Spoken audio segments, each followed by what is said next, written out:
ఎంత పెద్దగా ఉందో బిల్డింగ్. ఇదేనా బావా ఇల్లు? బాబు మళ్ళీ రావనుకున్నానే. మన ఇంటికి మనం రాకుండా ఎలా ఉంటాం అంకుల్? వస్తున్నా బావా.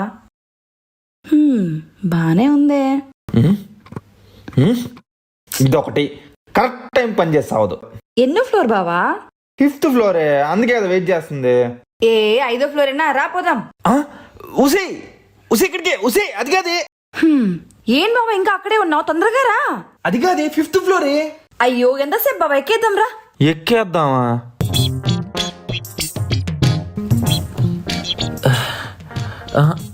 ఇంకా 3rd ఫ్లోరేనా? దీనికేం అలుపు రావట్లే.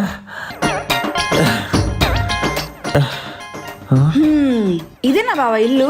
అదే అదే. ఏం బావా 5 ఫ్లోర్లు ఎక్కేదానికి అని రొప్పుతున్నావు? అలవాట్లేదు కదే. ఇంకో 2 ఫ్లోర్లుంటే చచ్చిపోయేవాడినేమో. ఏంటో నువ్వు చాలా నీరసంగా ఉన్నావు బావా. నీకు బాగా తిండి పెట్టి పుష్టిగా తయారు చేయాలి.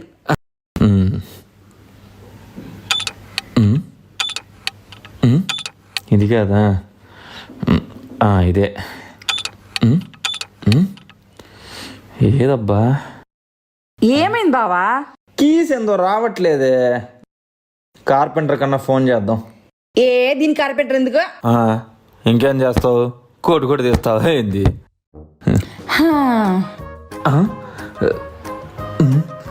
ఇదేంటి నిజంగానే బదలగుట్టి తీసింది? వామ్మో, పొరపాటు నేనేమన్నా ఇలాగే గుద్దిందనుకో, నేను అవుట్. జాగ్రత్తగా ఉండాలి. ఎక్కడది? ఇల్లు చూస్తుందా?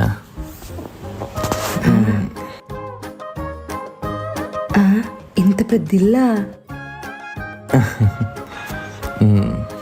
సోఫా, డైనింగ్ టేబుల్, అక్కడ 2 బెడ్రూమ్లు, ఇది కిచెన్, ఫ్రిడ్జ్, వాషింగ్ మిషన్.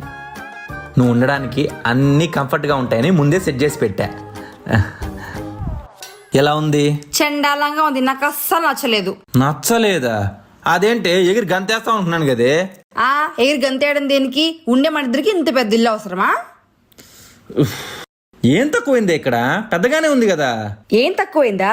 బయట కల్లాపు చల్లుకోవడానికి లేదు, తులసి కోడికి దండం పెట్టుకోవడానికి లేదు, పక్కింటోళ్ళు లేరు, ఎదురింటోళ్ళు లేరు. ఎందుకు ఇంకేళ్ళు దండగా? నీకు ఇవన్నీ ఇప్పుడే అర్థం కాదులే, మెల్లమెల్లగా నీకే తెలుస్తుంది. నువ్వు వెళ్ళి ఫస్ట్ ఫ్రెష్ అయ్యిరా. సరే. ఎలా ఉండాలో ఏంటో.